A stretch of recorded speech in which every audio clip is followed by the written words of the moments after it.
This week on the WriterCon podcast.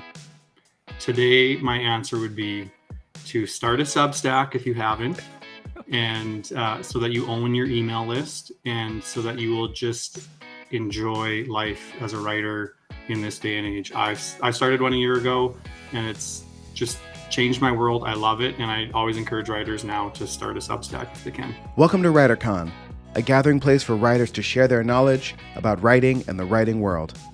Your hosts are William Bernhardt, best-selling novelist and author of the Red Sneaker books on writing, and Rene Gutteridge, best-selling author of over 30 novels and screenplays.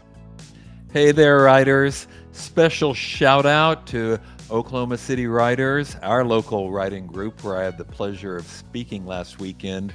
There is no substitute for a great group of people who share your interests and goals and dreams. And Father's Day is also just behind us.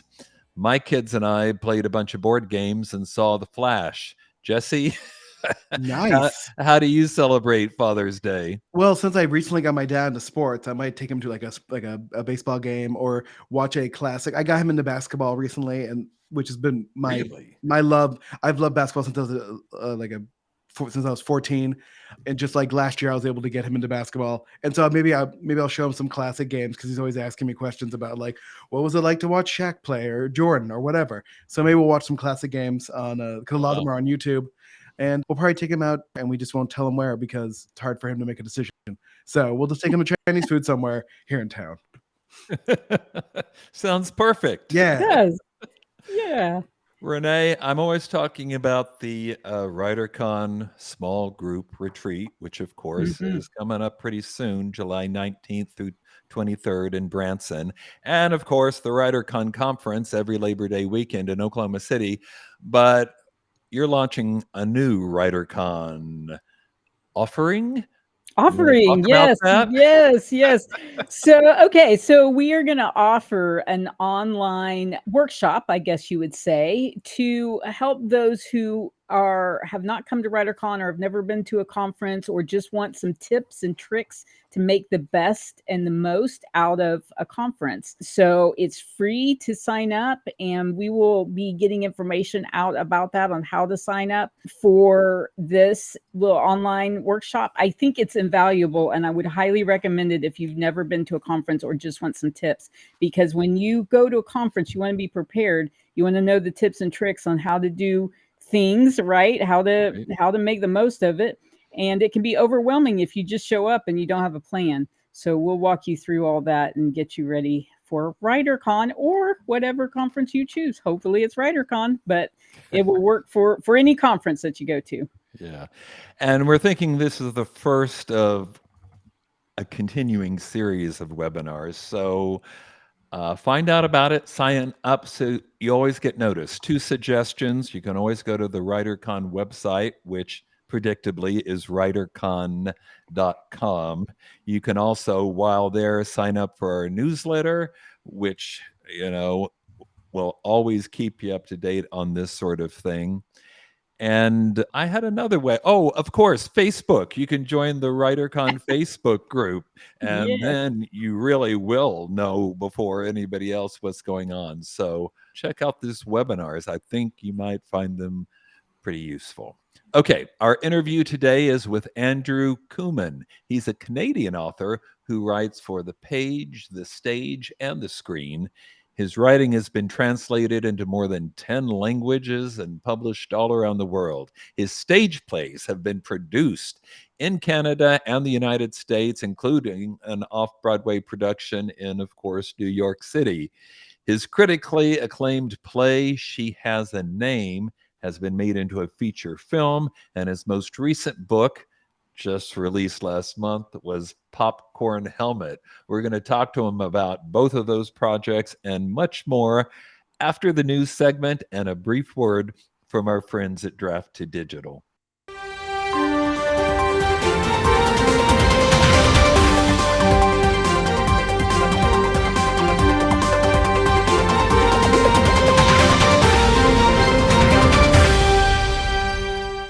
Hi, this is Kevin Telmanson with Draft to Digital.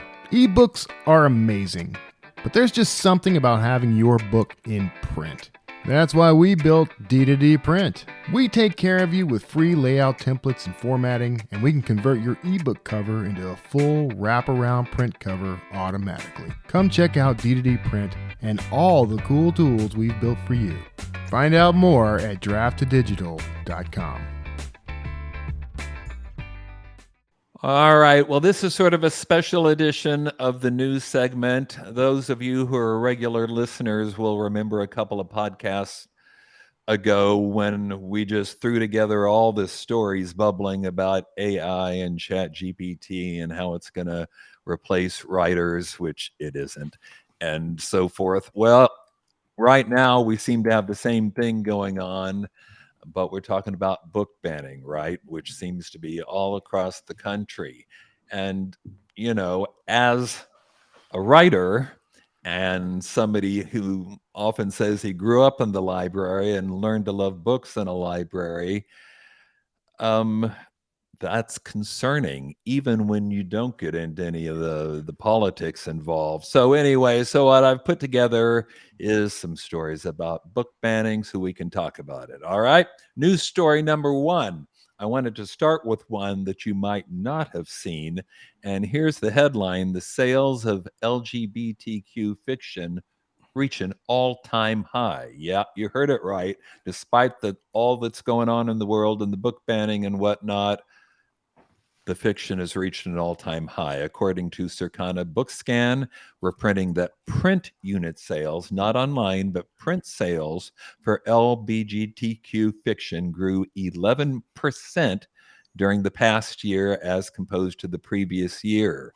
One of their analysts said, quote, "It is important to note that the growth in LGBTQ fiction has outpaced the overall market for fiction sales, including adult and kids and young adult fiction combined, which remains relatively flat."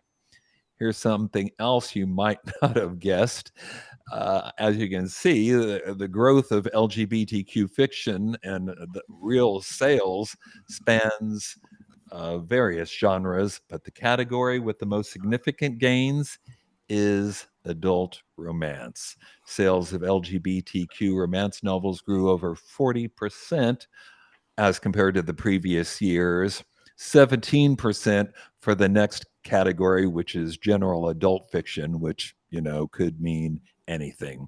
I don't know. Jesse, what do you think? You think book bans have hurt or helped sales or been completely irrelevant? I think it's like a timeline. I think it helps. It depends on which perspective you're looking at. I would say the people calling for the boycotts fail at the beginning because drawing attention to them draws people who want to support them to buy the books, thus the sales increase. The issue then becomes what happens a year, 3 years, 5 years later when those books are not in school libraries and harder to find depending on where they've been banned. And then it's almost like the boycotting can win over time. But it always hurts at the beginning because people always want to be like, anytime you try to boycott, again, look at prohibition in this country and what happened there. Like Americans do not respond to boycotts in the way people think they're going to. We're going to do the opposite. We're going to be like, now I want that thing that I didn't want before because someone says I can't have it. Right. Don't tell me what I can't do, right? Yeah. Rene, I hope you don't mind me saying it, but I know for a fact that you are a very spiritual person. I know you've written many novels published by Christian publishers. I think sometimes people make, now I'm trying to, as lawyers would say, give a leading question. Is there really any antipathy toward LGBTQ books in that community? Well, my goodness, I don't know if I want to speak for a whole community. Right. I haven't published there in a while, but let me just speak. Let me speak for myself then, if that's fair. That's definitely fair. Okay. So, I think book banning should scare all of us because it's, if it's not you now, it may be you later. And so, I think that's where we have to put our mindset. You can certainly anytime speak out against a book. That's our right too in this country. But when you start to get into banning, it's just kind of at another level, right? So, right. That's my personal view. So I don't want to speak for an entire community of people, but I would imagine in that entire community of people, there is a large group of varying opinions on it. Sure. And in every other community too, but yeah. I'm starting to wonder if maybe the wrong people aren't getting blamed, which leads me to news story 2, which involves a Washington Post article. Well, they did a lot of research and tracked a lot of detail to try and find out, well, we're hearing about all of these book challenges, who's doing it? And the upshot of this piece is that most, like a large plurality of all of these book challenges that we're hearing about in the news, have been brought by 11 people. Oh my goodness. 11 people. And most of the objections are related to sexual content and LGBTQ community, although those are 2 separate categories. And the first one is larger. I'll wait for a moment so that Jesse could get that slide up. But anyways, so here's what they did. They requested copies of all book challenges filed in basically the past calendar school year with 153 school districts. They tracked the requests to remove books from school libraries. In total, officials in more than 100 of those school systems across 37 states responded, providing over 1,000 complaints, over 2,500 pages worth of stuff. The article had some really interesting charts listing, for instance, the reasons given for banning. The top category was sexual, which could mean a lot of different things, but 61% gave that as the reason for the banning.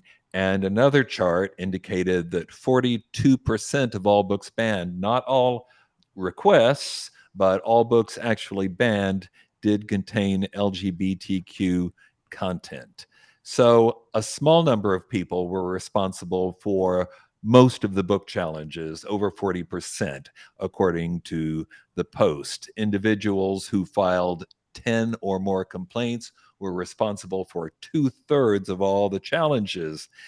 We know that in some cases, these, what are you going to call them, serial filers, relied on a network of volunteers to gather, sometimes in conservative parents groups like Moms for Liberty, to do all this filling out forms and filing and whatnot.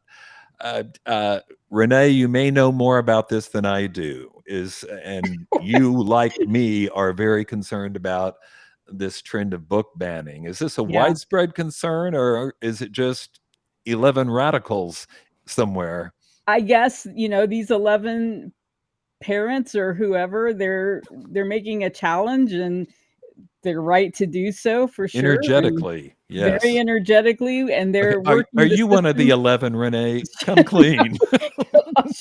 Yeah, I have to leave the house and do something, but no, okay. I'm not one of them. But it's fascinating to look at how, honestly, how people can work a system if they understand how it works. And these people have, if this is accurate, this is really interesting. It's interesting that somebody has dug into all of this and rooted out all of this information too. That's why I think investigative reporters, this is just a side note, investigative reporters are going to save our country, because they really do very good work in finding facts and rooting out. Well, I agree. And particularly here, I was saying when I talked about it, almost nothing in this is what I would have guessed it would be. Mm-hmm. Jesse, Yes. I'm not gonna. I'm judging that expression and trying to decide if I think you're one of the 11. Listen, Probably not. Hypothetically, if I was, it would only be the James Patterson books. So. That's the only one you agree, only banning case you agree Yep. with. Yep. Hypothetically. Not a fan. Yeah. Wow, this is we're gonna have to do some sort of podcast just on this, but that's another story. No, I'm gonna clip that and see if we He's can gonna get be in James Patterson silhouette. on the podcast. Yeah. Oh my gosh, that's We're hilarious. coming for you, James. Yeah. All right, Jesse, cue up the music. Let's talk to Andrew Kooman. Thanks for having me. Oh, thank you for being here. Okay, usual first question. If you could offer writers one piece of advice, what would it be? Today, my answer would be to start a Substack if you haven't, and so that you own your email list, and so that you will just enjoy life as a writer in this day and age. I started one a year ago, and it's just changed my world. I love it, and I always encourage writers now to start a Substack if they can. Well, that's one we haven't had before. That- Can you that's what I expand? Tell us a little bit more about Substack and what you're doing there. Sure. So I'm sure a lot of writers have like Contact or MailChimp, kind of use Right. Email services like that. Substack is a newer platform. A lot of writers have moved to it. A lot of like news people have moved to it, kind of in this age of censorship. And it's a platform where you really can own your own mailing list, and it's just like super user friendly, and it's really designed for writers. And so it's like a newsletter / website. You can publish podcasts, you can have video, just everything is embedded. And so what it's really done for me is allow me to focus on my craft and not have to worry about like doing the blog posts and then connecting it to the MailChimp email list and like promote, like doing all these separate things. It's all integrated, and it's just been a delight. And I love writing regularly in a new way with my subscribers. It's sort of just like lit my fire. Wow, that is great advice. I don't think we've ever even talked about it on the podcast, Bill. So that's Maybe awesome. that's how we should do the WriterCon magazine, but we'll talk about that later. Yeah, exactly. My mind's now. And okay, Andrew, back to you. So, so Andrew, I've known you to write quite a bit of different things as we've gotten to know each other through the years, and I've interacted with you actually through plays and stage scripts, but what you do television film. So tell us how you got into that. Yeah, I think my story as a writer is just really, in a way, it's like working out my faith, but also my passion for writing. I've had incredible opportunities that I couldn't plan for. And so I have two younger brothers, and years ago, I don't know if you remember the magazine called Adbusters. I'm from Canada, so it was a popular magazine here, and it kind of looked at advertising and was provocative. And there was an article that just juxtaposed a child in the States. It was, I think, like kind of like an iPod commercial when the iPod was coming out. This like really trendy, awesome African-American child. And then it was juxtaposed with a child who's like basically that kind of awful image of like the gut pushed out with hunger, malnourished. And there's just side by side. And the provocative question in the magazine was, imagine a new way of being. And so it was really kind of like exposing sort of corruption and capitalism and all like the evils of excess, I guess. Mm-hmm. And my friend was looking at that, and we were all just blown away by this ad. And we said, I think we should make a film about this.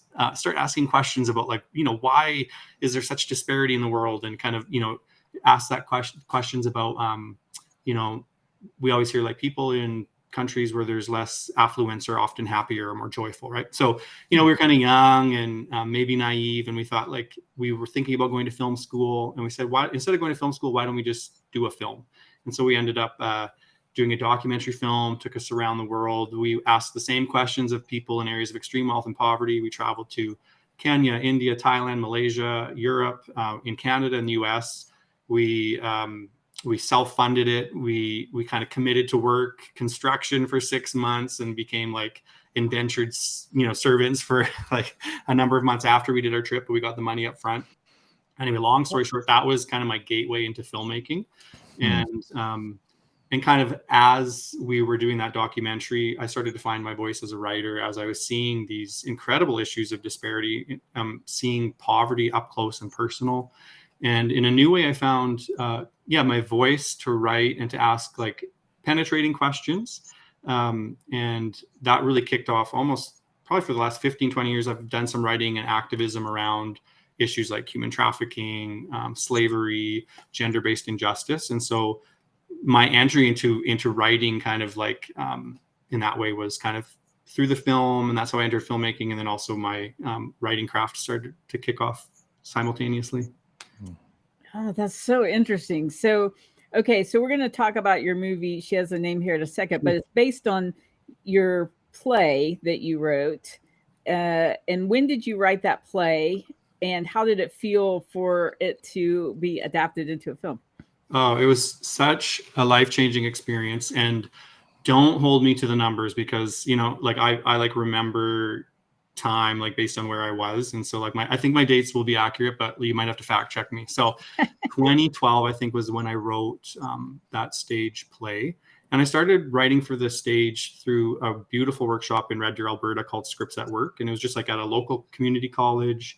And there was sort of like a playwrights guild and a playwrights workshop that gave new writers an opportunity to try their hand at writing for the stage. So I'd never done it before. It was when I saw a poster and it was like, and I had this like deep sense of a story in my gut. Like, and when I write, it comes from kind of like, you know, it's maybe embarrassing for me to name drop like Alexander Solzhenitsyn, but he had the statement. It's like you have to kind of keep your soul available for that one word of truth that outweighs the world. And like intuitively, I understand that. I kind of, when I write a story, I have like a sense in my gut of like what the story is about, even before I have the plot. So I was at this place of I had this sense of like a story, but I didn't know what the story was. And I saw this poster on the college campus. It's like, do you have a story to tell? I was like, yes, I do. And then the next question on the poster was, have you ever written a play? And I was like, I've never written a play. And then the like call to action was join the workshop and write a play. So I submitted, it was accepted. I got to work with like this incredible group of professional playwrights to develop the script. And then that in the next 2 years I submitted, and She Has a Name came out of that workshop. So long story short, that was in 2012, kind of totally a baby in writing plays. But I just found I really love the format to get people talking, to kind of go into a dark room with people and turn on the lights and really explore. I think it's a location where you can explore deep ideas, deep truths, and get people talking about them. Yeah. Well, let's talk a little bit about She Has a Name. This play and movie concerns human trafficking, right? Yeah. Specifically trafficking children into sexual slavery. Did you find any resistance on stage or Hollywood to what at least is listed online as being a thriller, but one that concerns a very serious, if not heart-wrenching subject? Yeah, I would say we did, especially when I adapted the stage play to the screen. And so when it was independently produced, we said, let's just try this. And Burn Thicket Theater out of Calgary took a risk with the production. Right. And we sold out every show in that first week. And we're like, wow, people are responding to this. And then we over time, we said, we got to bring this across Canada because the message is important. So we ended up doing across Canada. Canada is a big country, a 12, 13 city tour. We kind of tried to use fringe festivals and piggybacked off of it. Audiences were always receptive to it, and it kind of surprised us. But I think because the play was hard hitting and it brought people to the edge, but it didn't push them over. And my hope through it was always to not exploit not exploit in any way the people who are subject of this terrible issue. So it was a really eye-opening kind of story for people. But where we found resistance was when it was adapted to the screen, and we brought the production to Thailand to film. And the film commission, like everything has to be approved by the government film commission. And there was just real resistance. And we had been approved. And then as we were basically pressing play on spending all the money, bringing the actors over, all the things around producing the film commission said, you can't film it anymore. So it was stopped like 2 or 3 days before production. And we really had to scramble to kind of find a way to make it happen. So I did have to adapt the script. We really kept it true to the story, but we did have to tweak it a little bit to kind of make it a little less generic about Thailand and more about Southeast Asia. And so there's some kind of, that was a challenge. Like artistically, you don't want to compromise your message, but at the same time, we were like, we're here, we got to do this thing. And if we want to do it, we have to adapt. So that was really interesting. And to answer your early question, Rene, it was like so surreal to bring it from stage to screen and to see it embodied in a different way, and all the challenges of making something that was so raw on the stage into something like bigger for a bit like a wider audience. And it was really wonderful. Yeah, it is a strange feeling too, because I've had a couple of books adapted into film, and it is a strange feeling to have that happen and see your words sort of come into 3D. So it's hard to describe it, but I can relate to that. So I understand that you had to have had and done a lot of research for this, because you don't want to just pretend like you know something. If you're going to write about something, you want to really understand it. So talk about that kind of research. How do you go from just generally understanding a topic to really pressing in and getting details and understanding what you're writing about? Yeah, so I try to do good research whenever I write, especially if it's about a historical subject or an issue like that, especially like when, in the real world, human trafficking happens around us every day, everywhere. So I had through the play, like mounting the play, producing the play, but also traveling around the world and working in areas of extreme poverty, I was able to see certain things up close. So I could recognize it in a certain way in certain contexts. And the play, because it's focused on Southeast Asia, and because I'd spent a lot of time in Southeast Asia, I felt I could be true to the subject matter, but then also really did need to require research. So I reached out to NGOs, talked to people who worked with victims and survivors of trafficking. Also, like not only people in an overseas context, but also locally, and did a lot of reading about the subject matter to bring it, hopefully, like for it to ring true. So I think that is really important. It's easy to sort of jump in kind of with that hypothesis of what it looks like, and that changed over time. I did base the sort of the inciting incident for the story was a real life incident of trafficking that took place on the Thai-Malaysian border, a water truck incident where people were being brought across the border, and the truck ran out of gas, and then the people who were driving it just abandoned the truck. And then I think 56 of the people that were in the back of that truck did die. And so that was a story that I learned from someone who was working with an agency in Southeast Asia, and kind of had that sense of the story, a story about justice, about, doing right in the world. And when I heard that story, it's like, okay, I think this is the plot point that can open it up for me. So it was based and grounded in reality to start. And I think whenever I write, whether it's about an issue like that or something else, I look for those kind of human moments or historical moments that are like tangible, that you can embody and explore in that way. Sure. Did you have to deal with any blowback or criticism? I mean, you talked about some of the obstacles you've had, but I'm guessing that when you're dealing with such a serious and potentially controversial subject, there might be some criticism. Am I right? There was. And like, okay, so I did with the play, I loved, I'm going to forget the exact name, but this idea of like a Greek chorus, I just was fascinated by it. And this is early in my playwriting career. So I worked in this sort of mysterious Greek chorus of like ghosts that kind of haunted the play, and they were like former trafficking victims. And that audiences really like that. A lot of people really like that. The Calgary CBC theater critic did not like that. So there's like, there's some like, sometimes it got hammered by certain critics. But for the most part, like what was amazing, and like, I don't know if I call it theater as activism. I think it was just like exploring like a important important truths through drama.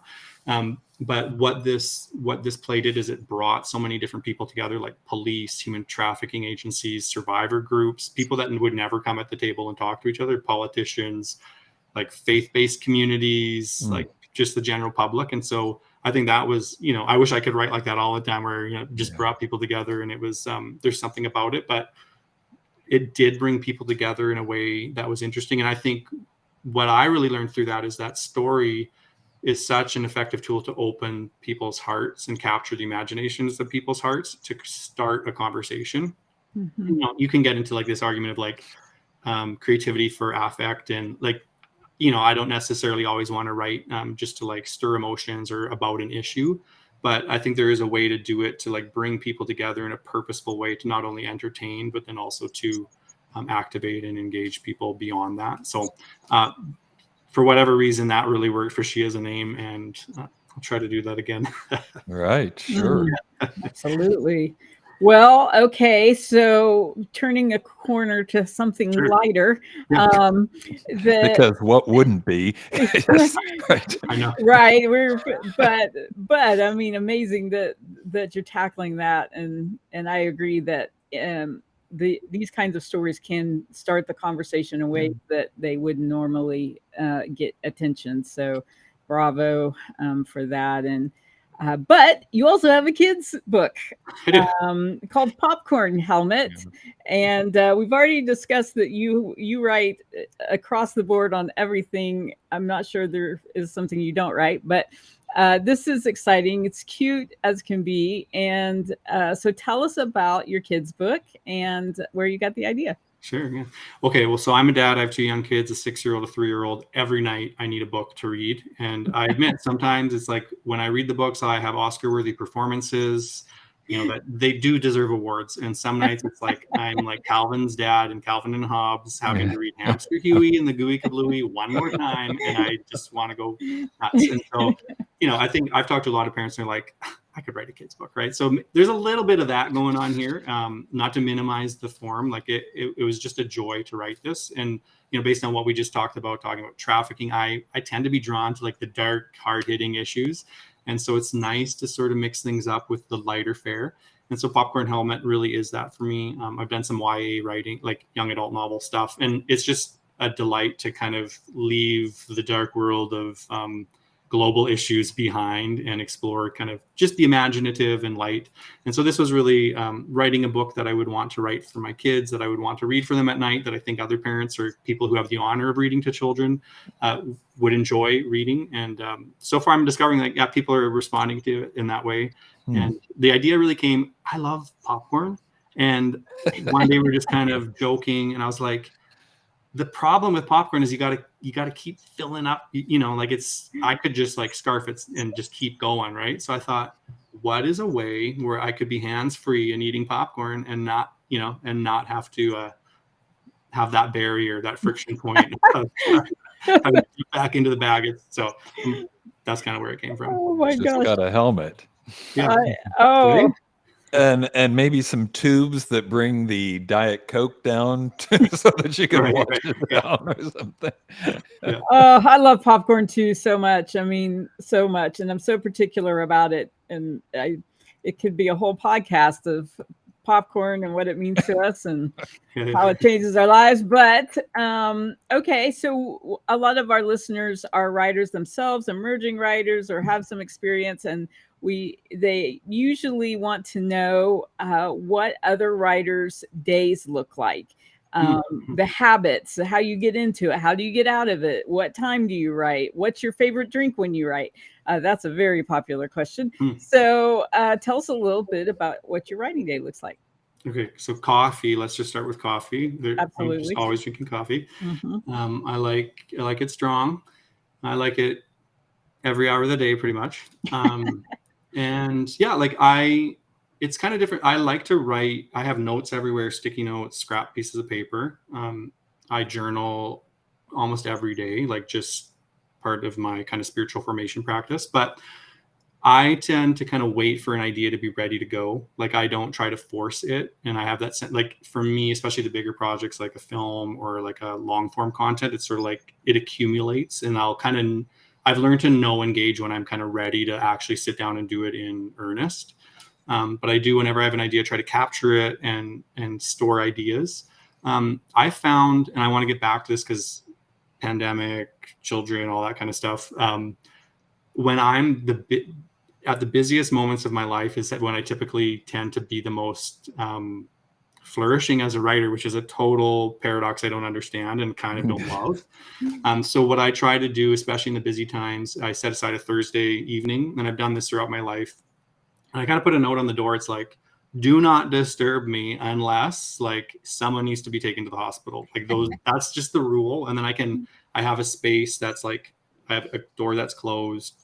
Maybe it'll be candles or things in the room that kind of encourage me to have creativity, and then almost make an agreement with myself that I'm not going to put pressure on myself to produce, but it's almost like inviting myself to have that space to kind of be curious about content or read or research or put something down on the page. And typically by just kind of having a few of those rules and clearing some of those mental barriers that would be barriers to writing, it sets up an environment where I feel free to actually just write. And by not forcing a project, it facilitates like an environment where if I'm ready to write, then I can get into that time and just go. But for shorter form content, like Rene with the Skit Guys, it's like I'll think of a funny idea, kind of write it in like a Google Keep note, to capture the thing so it's not forgotten, and then I'll go back to it. So I kind of use notes as a way to like reference and go back. But then otherwise try to just facilitate an environment for myself that encourages me to write. And that's what I've learned. It's like giving space and not putting pressures sets me up well to write. Fantastic. Well, very good advice. So our final question always is, and I'm guessing there's something, what are you working on next? Okay. Yeah. Well, so Ramsey P. Heaton, who is the protagonist of Popcorn Helmet. I have a Christmas book that I'm working on. I have a few other kids' book ideas. So for that, in that realm, so I'm working on that. And then right now for film, we're actually working on a biopic on the prophet Daniel in Babylon. So we're kind of just starting some work on that. And then I have like a dream project that's kind of, I'm always working on in the background, called Theophilus. That's like the working title. And it's like a Sherlock Holmes. If Sherlock Holmes and Gladiator had a love child, it would be kind of like, it's like a forensic Roman story. Yeah. In the like Roman a forensic era. investigator in Rome. Yeah. Oh my goodness. That sounds great. Yeah, I'll read that, but probably true of Popcorn Helmet too. So Yes, please do. Yes. I'm a pretty broad-based reader. Hey, Andrew, thanks for being on the podcast. It's been a pleasure. Thanks for having me. Just got two things to say on the way out. WriterCon Retreat is July 19th through 23rd. Small group feedback and instruction and a great group of people in Branson, Missouri. And WriterCon, the conference, is Labor Day weekend. That's September 1 through 4 in Oklahoma City. Almost 70 presenters. I'm trying to recruit one more at least, just so I can say 70. But we got a lot of presenters and the greatest roster slate of agents that I've ever seen anywhere, including book and movie and TV agents and publishers. So if you're interested in taking your writing career to the next level, think about coming to WriterCon. Our website is writercon.com. All right. Until next time, writers, keep writing. And remember, you cannot fail if you refuse to quit. See you next time.